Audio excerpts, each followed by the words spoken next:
Hello guys, good morning सम्पूर्णमा।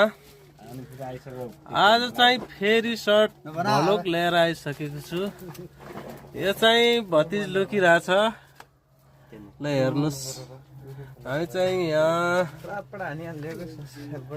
यो चाहिँ च्याउ झुन्ड्याउने तरिका यस्तो छ है साथीहरू। के तपाईँहरू पनि खाली टाइममा बिजी हुन चाहनुहुन्छ र घरमै च्याउ खानको लागि उत्पादन गर्नुहुन्छ भनेपछि यसरी हामीले च्याउ उत्पादन गर्नुपर्छ। यता च्याउ झुन्डिरहेको छ। यो घरमा खानको लागि मात्रै हो, थोरै टेस्ट सिक्दैछौँ हामीहरू च्याउ बनाउन।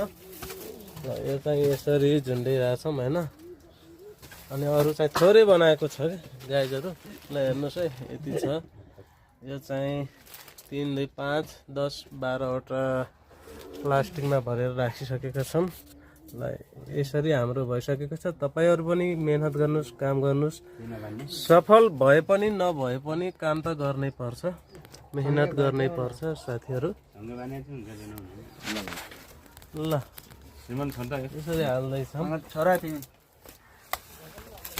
यसरी झुन्ड्याउने तरिका चाहिँ यो है, यसरी सिकिराख्नुहोस् गाइजहरू। ल हेर्नुहोस् गाइजहरू, फेरि पनि तयार हुँदैछ, अलिकति बाँकी छ। दिदी हजुर यहाँ आउनु त, बुवाले यो पराल निकालिसक्नु भएको छ।